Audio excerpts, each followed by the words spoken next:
안녕하세요. 남인숙 작가예요. 오늘은 엘림 이야기 들어볼게요. 저는 카톨릭 신자입니다. 성서 모임을 하고 있는데 첫 번째 문제는 나이 차이가 너무 많다는 겁니다. 저는 이제 50인데 다른 분들은 모두 60대 중반 이상이세요. 처음엔 괜찮았는데 관심사가 다르다 보니 점점 묵상 내용도 공감이 안 되고 뭔가 말을 할 때 조심스럽습니다. 두 번째 문제는 제가 가장 나이가 어리다는 이유로 총무를 맡게 되었다는 것입니다. 회비로 모임에 간식을 준비해야 하는데 이 일이 점점 버거워지고 있습니다.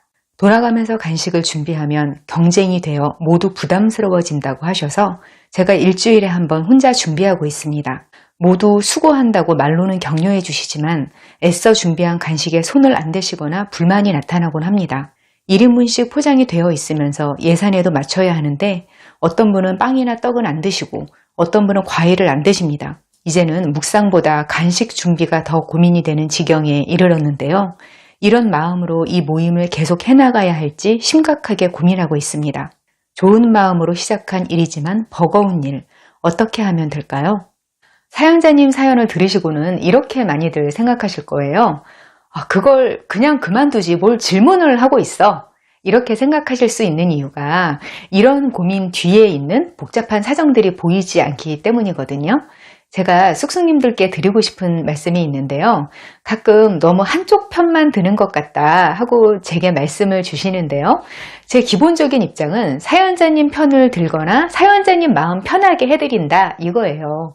처음에 카페에서 고민 사연을 받기 시작한 것도 여기서만큼은 당신 편을 들어드리겠다 뭐 이런 거였어요. 특정 상황을 보는 데에는 아주 여러 가지 시선이 있을 수 있는데요. 사연자님 고민을 봤을 때 이런 분 입장에서 편을 들어서 이해해주고 거기서 시각을 이렇게 바꿔보면 좀 더 성숙해질 거다 이렇게 말씀드리는 경우가 있어요. 어떨 때는 사연자님이 상대방에 대한 분노 때문에 마음앓이 하실 때도 있거든요. 그럴 때는 상대방 입장을 이해해야 내 마음이 편해질 때도 있어요.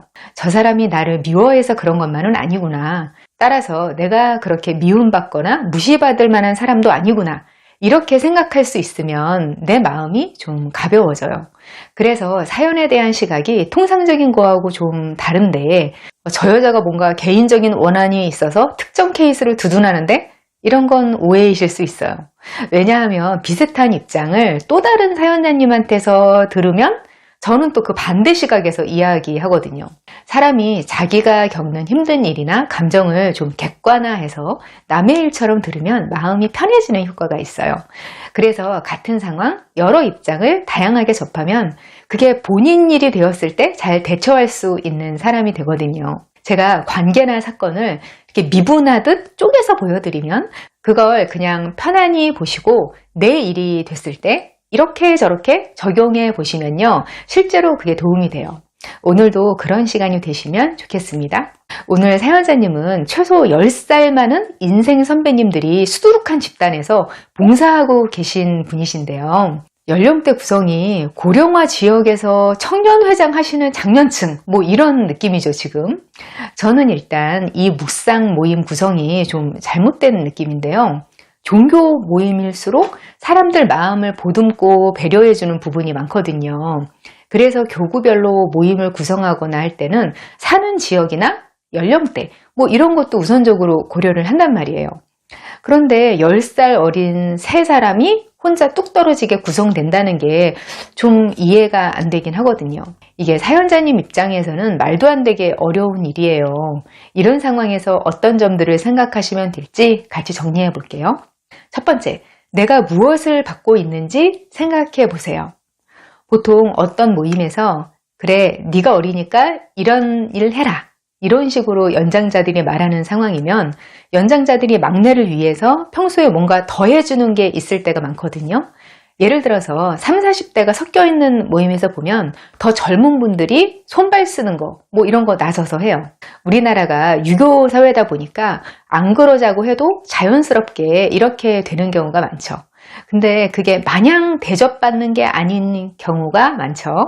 40대가 보통 실무진으로서 제일 영향력이 큰 나이대거든요. 여기서 연령이 더 올라가면 이사급이 되거나 퇴직해서 창업을 하시는데요. 그러면 오히려 실무에서 동종업계 사람들을 도와줄 수 있는 폭이 더 좁아지기도 해요. 더 젊은 사람이 호의를 베푸는 게 언젠가 돌아온다는 기대가 있고 실제로 돌아오는 경우가 많단 말이에요. 근데 사연자님 경우는 이런 실질적인 건 거의 없을 가능성이 많거든요. 시작은 내 신앙을 지키고 위로를 받자 이런 거였을 거예요. 사람을 목적으로 모임을 선택해서 간 게 아니고 신앙 때문에 갔더니 구성원이 내가 막내 포지션이다 이거였어요. 총무를 맡게 된 것도 수동적으로 그렇게 된 거거든요. 사연자님은 교인이시니까 순수하게 봉사를 한다고 생각하실 텐데요. 실질적으로 봉사를 하시는 분들도 암묵적으로 목적을 갖고 계세요. 내가 봉사를 해서 보람을 얻는다. 내가 하는 일 때문에 누군가 굶는 사람이 한 끼를 해결하고 누군가는 따뜻하게 겨울을 보낸다. 이런 보이지 않는 보람을 대가로 받는 거거든요. 근데 대놓고 대민봉사를 하면 명분이 뚜렷하니까 내가 무의식적으로 갖고 싶어 하는 걸 가져갈 수 있단 말이에요. 근데 사연자님 경우는 받는 사람도 주는 사람도 이런 명분이 딱히 없어요. 그 모임에 어리신 분들은 우리가 주는 돈으로 젊은 사람들이 간식 한 끼 준비하는 거 별거 아니라고 그렇게 생각하시기 쉬울 거예요. 그러면서 인생에서나 믿음에서나 선배인 우리한테 배우는 게 더 많지 이렇게 생각하실 수 있어요. 물론 요즘에는 생각 깨어있는 어르신들도 많고 60대 중반 정도면 되게 젊으시거든요. 그렇긴 해도 모바일 원주민까지는 아니어도 이민자 정도는 되는 40, 50대하고도 달라요. 입장차가 클 수 있어요. 그런데 바꿔서 사연자님 입장이 되면 그게 그렇게 당연한 일이 아니란 말이에요. 차 마시면서 먹을 주전부리 준비한다. 간단한 일인 것 같은데 이걸 일주일에 한 번 한 사람이 계속 준비한다? 이거 생각보다 힘든 일이에요. 60대 중반 이후시면 대체로 병 하나씩 다들 갖고 계세요. 당뇨나 혈압 있으신 분들은 당 섭취 조심하셔야 되니까 정제탄수화물 안 돼요. 뭐 과일도 당 많으니까 많이 드시면 안 돼요. 카페인 피하셔야 되는 분들도 있고 콜레스테롤 약 드시는 분들은 자몽 들어있는 거 드시면 안 되죠. 의학적으로 안 되는 것도 많은데 입맛도 점점 까다로워지세요. 어차피 다 맞출 수 없다. 신경 끄자 해도 막상 눈앞에서 회비 내신 분들이 음식에 손을 안 대시거나 뭐라고 하시면 그게 기분이 좋지 않죠. 그렇게 해서 최대한 맞춰드리고 힘 드리는데 이 경우가 딱 보람을 느끼기가 되게 힘든 상황이에요, 지금. 일단 사회적인 이득이 거의 없어요. 사실 종교 모임 열심히 하시는 분들이 인맥이 좋거든요. 각계각층 사람들이 모이다 보니까 이왕이면 같은 교인들한테 정보를 얻거나 소개도 받고 이런 실질적인 도움이 진짜 많아요. 저는 딱 이걸 목적으로 종교 갖는 사람들이 많지는 않다고 생각해요. 왜냐면 이것만 목적으로 하기에는 이득이 너무 간접적이에요. 자신이 종교 모임에서 받는 정서적인 이득이 있는데 가끔 이런 도움을 받기도 한다. 이러면 더 강화가 되는 거지. 사업에 도움받으려고 뭐 교회 성당 절에 간다? 이건 어려운 일이에요. 근데 사연자님 경우는 또래 교우들한테서 받는 정서적 유대감도 못 받고 계시고 사회적 이득도 거의 기대가 안 되는 상황이라는 말이에요. 거기에 내가 힘든 만큼 봉사하고 있다는 명분도 없어요. 그냥 내가 나이 어리니까 당연히 주어진 롤, 이 상태라는 말이에요. 그러니까 딱 하나, 종교적 위로나 신념 하나가 거기 나가는 이유인데 지금 그게 무너지고 있다면서요. 그러니까 모임을 붙잡고 있을 부착면이 거의 없는 거예요. 이런 상태에서 나 혼자 붙잡고 있으니까 힘드신 건 당연해요. 근데 또 바로 내려놓지 못하는 이유가 있는 거죠. 여기서 내가 종교인으로서 봉사한다 이런 마음을 붙들고 계신 건데 내가 좀 힘들다고 내려놔도 될까? 죄책감이 작용하고 있는 거예요. 그러면 반대로 이렇게 한번 생각해 보세요. 여기서 사연자님이 그만둔다고 해서 그 모임분들이 막 피해를 볼까요? 그냥 그 안에서 막내인 분, 65세인 분이 총무 보시고 하던 대로 그냥 모임하면 돼요. 어쩌면 비슷한 또래가 총무하는 게 다른 분들 더 마음 편하실 수도 있어요. 저는 어떤 면에서 생각해 봐도 사연자님 마음 가는 대로 하셔도 될 것 같아요. 사실 어디서건 위아래 10살 이상은 사심없는 관계로 소통하기에는 무리가 좀 있긴 해요. 요즘은 세상이 하도 빠른 속도로 변하다 보니까 정서적인 세대 격차가 더 많이 나요. 20, 30년 전 10살 차이하고 또 다르단 말이에요. 이걸 인정하시는 게 차라리 편해요. 그런데 같은 이유로 수동적으로 세월을 받아들이는 사람들하고 적극적으로 변하는 사람들하고도 그 같은 연령대 안에서도 격차가 생기거든요. 이렇게 열린 생각을 가진 분들은 10살 차이 나도 격의 없이 소통할 수 있죠. 이런 분들은 경험치하고 지식이 쌓이는 폭이 큰데 정서적 격차도 크지 않으니까 만나면 재미가 있고 보람이 있는 거예요. 그런데 이런 분들이 막 흔하지는 않으니까 가끔만 소통하면서 열린 태도를 갖는 게 좋겠다, 이런 생각이 드는 거죠. 사연자님은 추상적인 신념 문제를 떠나서 한번 생각해 보세요. 이 관계에서 내가 얻는 이점이 간접적으로라도 있나? 이 질문에 대해서 스스로 답을 해보시면 결론이 나오지 않을까 싶어요. 두 번째, 좋은 점을 짜내서라도 생각해 보시고 개선 행동도 실천해 보세요. 제가 이 관계에서 사연자님이 얻을 게 없는 것 같다, 이렇게 냉정하게 말씀드렸는데요. 이건 비슷한 상황일 때 더 가능성이 높은 경우를 들어서 말씀드린 거예요. 사연자님이 계신 상황에서는 이미 얻고 계신 관계의 장점이 있을 수 있거든요. 예를 들어서 신앙이 성숙하고 안정된 분들이라 내가 거기 가면 안온함을 느낀다. 지금은 간식 문제 때문에 힘들어서 시험에 든 거다. 이러실 수도 있는 거잖아요.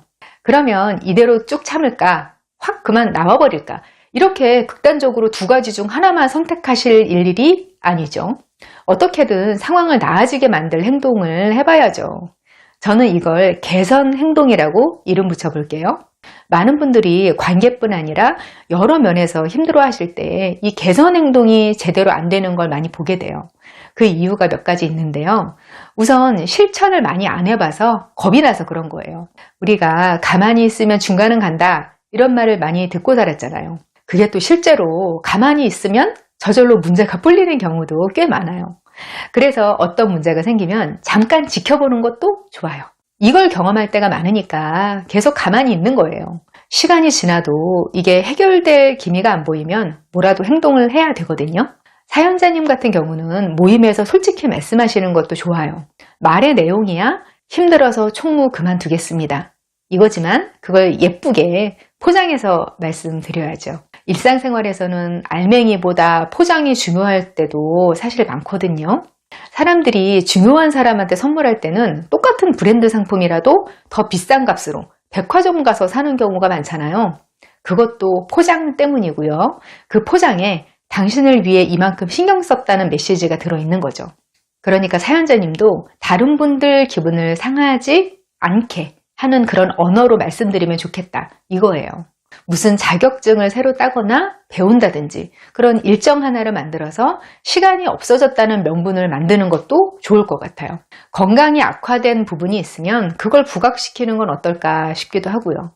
사실 정중하게 미리 말씀드리기만 하면 온정적인 사회 집단이니까 다 수용해 주시지 않을까 싶긴 하거든요. 문제는 이 개선 행동을 할 만큼 에너지가 없을 때까지 버텼을 때 생겨요. 당연히 개선 행동에는 에너지가 들어요. 왜냐하면 내가 가던 길을 가던 모양대로 가는 건 관성으로 되거든요. 우리는 모두가 관성대로 인생길 가고 싶은 본능이 다들 있어요. 근데 여기서 뭔가 잘못됐다는 걸 깨닫고 방향을 틀거나 가는 방법을 바꾸거나 하면 에너지가 들어요. 한마디로 좀 더 피곤해져요. 그래서 그냥 아닌 줄 알면서도 쭉 가게 되는 거예요.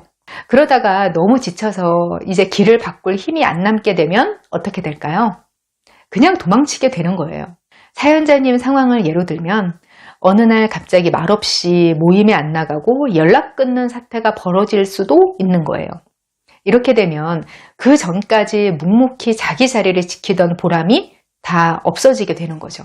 그래서 에너지가 남아있을 때 개선 행동을 해야 하는 거예요. 사연자님도 곰곰이 생각해 보셔서 지금 관계를 붙잡을 장점이 분명히 있다, 이런 판단이 드신다면 늦기 전에 개선 행동을 해보셔서 상황을 바로잡아 보시고요. 그래도 안 된다면 그때 가서 다른 선택을 하셔도 후회가 없겠죠. 오늘은 내가 호의를 베푼다고 생각되는 관계에서 힘들어질 때 어떻게 할까, 이 문제를 여러 각도에서 생각해 봤어요. 비슷한 고민을 갖고 계신 분들께 도움이 되시면 좋겠습니다. 저와 더 깊은 소통을 원하시면 네이버 카페 어른성장학교로 오세요. 거기에 고민사연 게시판도 있어요. 저는 다음 이 시간에 여기서 다시 만나요. 기다릴게요.